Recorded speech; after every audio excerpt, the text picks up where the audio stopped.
¿Qué exactamente es el pecado imperdonable? Esto es muy importante porque es el único pecado que Jesús dijo que no será perdonado.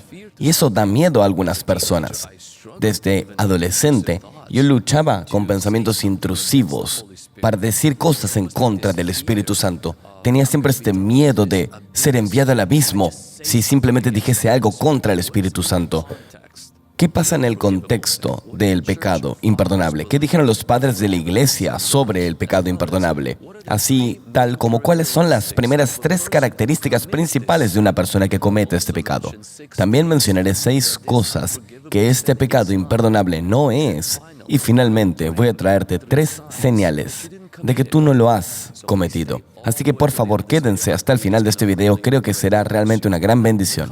Ahora, el concepto de pecado imperdonable, o como es llamado, blasfemia contra el Espíritu Santo, es un tópico de aplicación teológica muy importante y de mucha discusión en el círculo cristiano. Este concepto es primariamente originado de los evangelios sinópticos, particularmente Mateo 12, 31-32, Marcos capítulo 3, 28 y 29 y Lucas 12, 10. Ahora, en el contexto, lo primero que quiero resaltar es el significado de este pecado imperdonable. La gran idea es esta: Dios está en su obra por su Espíritu en Jesús, su Hijo. Y para atribuir las obras de Jesús hechas por el Espíritu Santo, quien es el agente de Dios, a Satán, es ir en contra de la obra de Dios y su Espíritu. La gran idea en el Evangelio, en el contexto, era esta. Jesús realizaba milagros. Los fariseos atribuían estos milagros al príncipe de los demonios, Belcebú, en vez de reconocerlos como parte del Espíritu Santo. Esta atribución errónea y deliberada y el rechazo a reconocer la fuente divina de los milagros de Jesús, a pesar de la clara evidencia de que Jesús es Hijo de Dios, esto se condena como imperdonable. El pecado imperdonable, en otras palabras, involucra saber y deliberadamente rechazar la palabra del Espíritu Santo y el testimonio sobre Jesucristo. Básicamente, la blasfemia del Espíritu Santo o el pecado imperdonable es saber algo que es de Dios, pero tratarlo como si fuera de Satán. Escucha esto. El conocimiento es la clave. Tienes que saber que es realmente de Dios. Los fariseos rechazaron al ministerio de Jesús con completo conocimiento. Y eso es lo que les puso en esta categoría de ser llamados por Jesús como aquellos que blasfemaban al Espíritu Santo y cometieron el pecado imperdonable. Ahora, vamos a estudiar la vida de Jesús y vamos a ver qué pasó con los padres de la iglesia más adelante. ¿Qué pasaba durante el primer siglo de fundación de la iglesia? Por ejemplo, en el Dídaco, en capítulo 11, se menciona que criticar a un verdadero profeta es imperdonable. Ahora, el Origen menciona que, por ejemplo, también caer en tu progreso es la blasfemia contra el Espíritu Santo. También Ambrosio de Milán dijo que la blasfemia es atribuirle los poderes de Jesús al diablo y dividir a la iglesia. En Basileo se menciona que la blasfemia es quitar la deidad del Espíritu Santo. Jerómo dice que la blasfemia es atribuir a Satán las obras de Cristo cumplidas por el Espíritu Santo. Y también Atanasio dice que la blasfemia es atribuir las obras de Jesús a Satán. Agustino menciona que la blasfemia es rechazar persistentemente el perdón de Dios a través del Espíritu Santo hasta la muerte. Así que, en resumen, la mayoría coinciden en algo que tiene que ver con atribuir al diablo las obras del Espíritu Santo, negando la deidad del Espíritu Santo y de Jesús, y rechazando persistentemente a Jesucristo. Estas son las 3 principales características del pecado imperdonable. Número 1. El rechazo deliberado. No se comete por ignorancia o por falta de comprensión. Nadie comete el pecado imperdonable por ignorancia, sino que involucra voluntad y una decisión consciente de rechazar la verdad del Espíritu Santo y su testimonio sobre Jesucristo. El pecado imperdonable es el rechazo constante a venir a Dios para buscar perdón y salvación. La segunda característica de la gente que comete este pecado es un estado persistente ¿Qué quiere decir? No es un acto de una sola vez, es un consistente estado de mente y corazón que continuamente rechaza al Espíritu Santo y su obra. Este estado de corazón está tan endurecido contra Dios que se convierte incapaz de buscar su perdón. Y en este sentido, el pecado no tiene perdón. No porque Dios no tenga voluntad de perdonar, sino porque el individuo es incapaz de buscar perdón por causa del rechazo persistente y continuo al Espíritu Santo. Quiero que veas esto. No solamente se trata de algo que Dios simplemente nos dice, Dios, este pecado no podré perdonar, sino que al revés, es el corazón de la persona que está tan endurecido contra el Espíritu Santo, que están en contra de venir a buscar perdón. Son incapaces, están completamente perdidos y convencidos de que no lo están, y no son disponibles para pedirle a Dios perdón. La tercera característica es la oposición consciente. Un individuo que comprende la verdad del Espíritu Santo, pero elige oponerse de todos modos. Esto no es simplemente una oposición en ignorancia, esto es una oposición a conciencia. Específicamente en el contexto donde Jesús habló sobre el pecado que nunca podría ser perdonado, los fariseos atestiguaron increíbles milagros de Jesús, pero aún así los atribuyeron a los poderes demoníacos. Este pecado es algo voluntarioso y persistente, es un rechazo a reconocer el obvio trabajo del Espíritu Santo y en vez atribuírselo al diablo o al mal. Estos son los tres signos principales de la gente que comete este pecado, las características principales de aquellos que viven en ese pecado. Las tres características entonces son el rechazo deliberado, un estado persistente y es una oposición consciente. Estas son las 6 cosas que yo pienso que el pecado imperdonable no es. He visto esto mencionado en un grupo de cristianos cuando se dicen esto contra otro grupo. Una de las cosas es que cuando un pecador se está riendo de los predicadores de televisión que hablan en lenguas, o un pecador que no tiene ningún conocimiento sobre el Espíritu Santo, se ríe de los ministros de liberación. Esto no quiere decir que estén haciendo blasfemia contra el Espíritu Santo. Segundo, no lo es tampoco un pecador que esté torturando o golpeando cristianos, porque lo hace sin saberlo. Hechos 26, 10 y 11 habla de Pablo, por ejemplo, llamando a los cristianos a blasfemar. Esto es bastante radical, que él de hecho está empujando a los cristianos a blasfemar e hizo todo eso en ignorancia. ¿Por qué Dios lo perdonó? En el 1 Timoteo 1:12, Pablo dice, agradezco a Jesucristo nuestro Señor que me ha permitido, porque me ha contado entre los fieles y me ha puesto en el ministerio. Y luego en el versículo 13 dice, aunque yo antes era un blasfemo y una persona insolente, pero obtuve misericordia porque lo había hecho desde la ignorancia. Entonces Pablo, de hecho, era una persona que estaba persuadiendo a los cristianos a blasfemar a Dios, y aún así Dios lo perdonó. Por eso la Biblia parece que se contradice, pero no realmente, porque si comprendemos verdaderamente qué es el pecado imperdonable, si sabemos que esta persona que era un pecador lo hace en ignorancia, no conoce al Señor, y simplemente dice cosas porque no sabe algo mejor, quiere decir que Dios podrá perdonarlo. Y Dios sabe que no todo pecado será perdonado, porque todo pecado de algún modo es una blasfemia, pero Dios también elige perdonar a ciertas personas a partir del conocimiento de Él.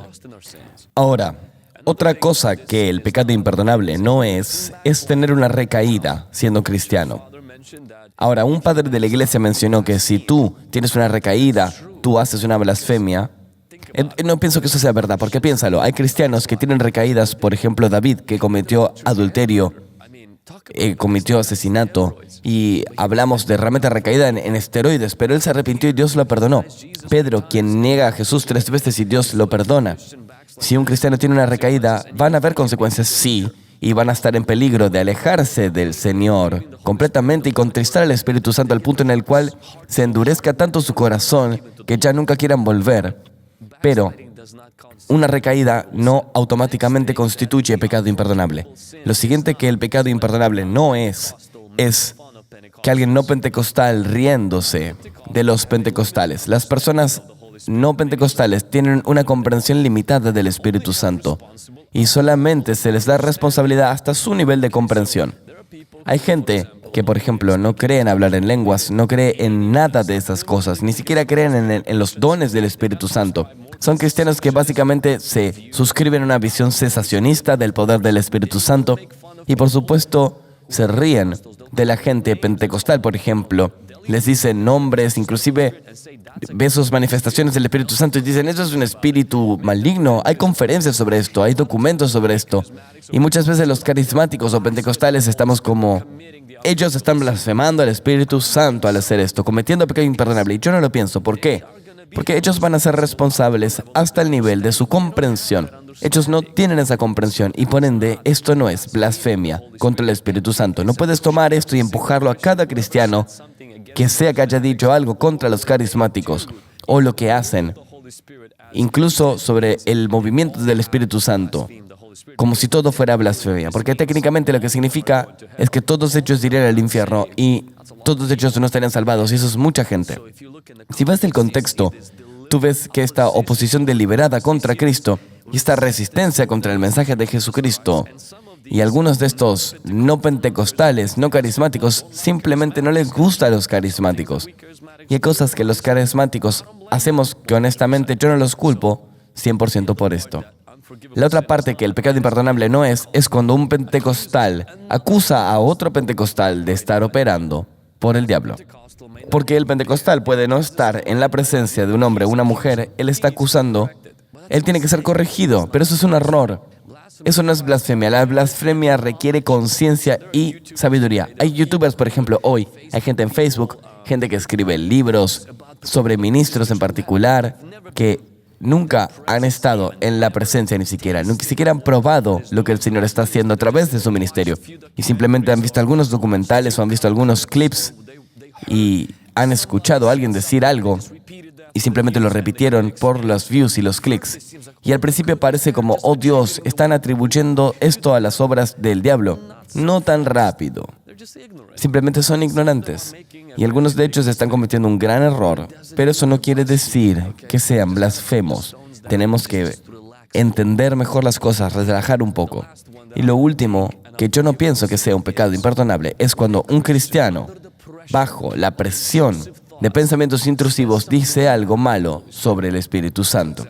Por ejemplo, a veces el enemigo realmente toma ventaja de nuestra ignorancia y cuando somos jóvenes en el Señor, quiere empujar pensamientos que son intrusivos y a veces la gente experimenta esto y dice algo. Ellos aman al Señor, aman al Espíritu Santo, pero bajo la presión dicen algo y luego el enemigo viene y te dice, wow, ¿sabes lo que has dicho? Has hecho una blasfemia contra el Señor, has cometido un pecado que nunca será perdonado. Estás acabado. El hecho de que te hayas arrepentido de tu pecado, el hecho de que te sientas mal, eso no importa. Tú has dicho algo que estaba en contra del Espíritu Santo. Y eso no es lo que es el pecado imperdonable. Y dirás, Vlad, ¿por qué tienes la audacia de decir eso? Hay 3 cosas que quiero que tengas en mente, o 3 señales que son prueba de que tú no has cometido un pecado imperdonable. Muchos cristianos se preocupan por haber cometido este pecado, especialmente si experimentaron duda o ira contra Dios, aunque hay 3 señales que debes tener en mente. Primero, la convicción. Si hay una genuina preocupación sobre haber cometido un pecado imperdonable, eso mismo ya es una evidencia de que no lo has hecho. Esta preocupación indica que el Espíritu Santo todavía está en obra en tu corazón, convenciéndote de tu pecado y llevándote al arrepentimiento y fe. La segunda señal que yo creo que no has cometido pecado imperdonable es cuando el arrepentimiento es justamente posible, porque la mismísima naturaleza de este pecado implica el rechazo completo al Espíritu Santo y su obra. Si no quieres volver a buscar a Dios y no quieres volver a pedir perdón, entonces puede ser, pero si vuelves a Dios, entonces no has cometido pecado imperdonable. Entonces, el hecho de que estés buscando perdón ya de por sí muestra que no has cometido este pecado, que el enemigo probablemente está mintiendo y quiere empujarte a un rincón para destruirte. Y la última señal de que no lo has cometido es la naturaleza de Dios. ¿Por qué? Porque su naturaleza es amorosa y perdona.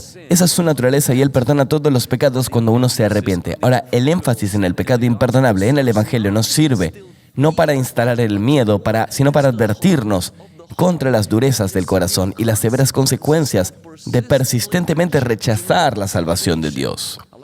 Me gusta lo que dijo mi amigo David Hernández. Si vienes a Cristo, entonces el Padre te está trayéndote. Cristo no te rechazará. Entonces, en conclusión, la mayoría de las escuelas cristianas acuerdan que la esencia de este pecado no es un simple acto, sino un estado endurecido del corazón y un rechazo constante a responder a la convicción del Espíritu Santo y su obra. Es más que darle crédito a los demonios por milagros hechos por carismáticos. Hay un consenso o una preocupación de que el miedo sobre haber cometido este pecado es en sí mismo una evidencia de que no lo has hecho. También como es esta preocupación un indicador de una respuesta todavía abierta al Espíritu Santo. Quizás te has sentido como que has cometido esto. Quiero que liberes esto de tu conciencia hoy. Si todavía sientes convicción, arrepentimiento y te acercas a Dios, no has cometido este pecado. No lo creas, no creas las mentiras de Satán. Quizás has llamado a algunos ministros usados por Dios en ignorancia, equivocadamente, como agentes demoníacos. Simplemente pídele a Dios perdón. No has cometido pecado imperdonable. Quizás eres una de esas personas que siempre está en un apuro para llamar a algo como demoníaco, cuando realmente no lo es. Y te falta pensamiento crítico, eres impulsivo y simplemente te gusta el drama. ¿Sabes? Encuentra mejores cosas que hacer con tu tiempo que constantemente apuntar el dedo y señalar cosas que podrían o no ser del Señor. Tengamos cuidado con esto, no tiremos piedras y no tiremos al bebé en su agua de bautismo sobre los milagros y las señales y milagros hechos por Jesús. Yo comprendo que no todo el mundo es perfecto y muchos cometemos errores. Y si también miras la Biblia, algunas personas fueron usadas, pero después terminaron mal. Pero decir que todos ellos eran demoníacos o eran todos bajo el poder de Satán es un territorio peligroso para operar. Así que tengamos precaución y mantengamos foco en caminar con el Espíritu Santo en vez de tratar de ser un experto en llamar a todo con alguna categoría, sea que te guste o no, si no encaja con tus parámetros y tu preferencia y tu historia cultural, como algo demoníaco. Bendiciones y hasta la próxima vez.